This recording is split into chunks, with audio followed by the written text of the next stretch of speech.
వర్తమానం ఛానల్కి స్వాగతం. నేను మీ అబ్దుల్ వహాబ్. ఈరోజు వార్తల్లోని ముఖ్యాంశాలు.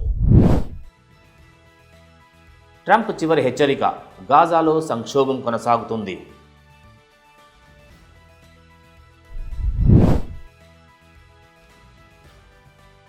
హైదరాబాద్లో నీటి సరఫరా పనుల ఆలస్యం, ప్రజలు తీవ్ర ఇబ్బందుల్లో.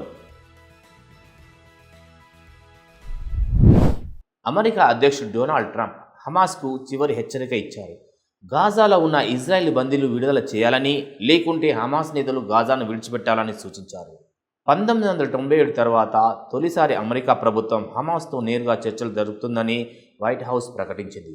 ఈ చర్చలు అమెరికా, ఇజ్రాయెల్ బందీలను విడుదలకు సంబంధించి జరిగాయి.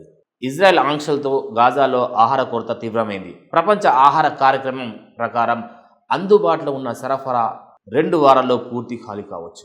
గాజా ఆరోగ్య శాఖ ప్రకారం ఇప్పటి వరకు 48,440 మంది ఫలస్తీన్లు మరణించగా, ప్రభుత్వం వెల్లడించిన లెక్కల ప్రకారం మొత్తం మరణాల సంఖ్య 61,709కి చేరింది. అక్టోబర్ 7, 2023న హమాస్ దాడిలో 1,139 మంది ఇజ్రాయిల్ మరణించగా 200 మంది బందీలుగా పట్టుబడ్డారు.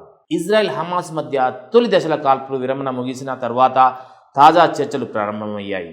ఇజ్రాయెల్ విరమణ పొడిగించాలని కోరగా, హమాస్ 2వ దశ ఒప్పందాన్ని అమలు చేయాలని డిమాండ్ చేస్తుంది. మొదటి దశలో హమాస్ 33 మంది బందీలను విడుదల చేయగా, ఇజ్రాయెల్ 2,000 మందికి పైగా ఫలస్తీన్లను విడుదల చేసింది. ఇప్పటికే అమెరికా మధ్య ప్రాచ్య దూత స్టీవ్ విట్కాఫ్ ఆధ్వర్యంలో కొత్త ప్రతిపాదన రూపుదిద్దుకుంది. ఈ ఒప్పందం ప్రకారం హమాస్ తమ వద్ద ఉన్న బందీలు సగం మందిని విడుదల చేయాలి. దీనికి ప్రతిగా ఇజ్రాయెల్ కాల్పుల విరమణ పొడిగించనుంది. కానీ మరిన్ని ఫలస్తీనీ ఖైదీలు విడుదలపై ఇజ్రాయెల్ ఎలాంటి ప్రకటన చేయలేదు. హైదరాబాద్, సికింద్రాబాద్ పరిసర ప్రాంతాల్లో నీటి సరఫరా శాఖ పనులు ఆలస్యం కావడంతో ప్రజలు తీవ్ర అసౌకర్యాన్ని ఎదుర్కొంటున్నారు. పనులు నత్తనడకన సాగుతుండటంతో రోడ్లు చెడిపోయి దినసరి జీవితం అంతరాయానికి గురవుతుంది. ముషిరాబాద్కు చెందిన అబ్దుల్ రౌఫ్ తెలిపిన మేరకు, పనులపై ఎన్నిసార్లు అధికారులకు ఫిర్యాదు చేసినా స్పందన లేకుండా పోయిందని ఆవేదన వ్యక్తం చేశారు. కాంట్రాక్టర్లు, అధికారులు కలిసి నిర్లక్ష్యానికి పాల్పడుతున్నారని ఆరోపణలు వినిపిస్తున్నాయి. కొన్ని ప్రాంతాల్లో అభివృద్ధి పనులు గత 6 నెలలుగా నిలిచిపోయాయి. అయినా బాధ్యులపై చర్యలు తీసుకోవడం లేదు. జిహెచ్ఎంసీతో పాటు సంబంధిత శాఖలు కాంట్రాక్టర్లను సమయానికి పనులు పూర్తి చేయించాలని ఒత్తిడి చేయలేకపోతున్నారు. ఇక ఎన్నికల సమయంలో వేగంగా పూర్తవుతాయని హామీ ఇచ్చిన ప్రజాప్రతినిధులు కూడా మౌనంగా ఉన్న పరిస్థితి.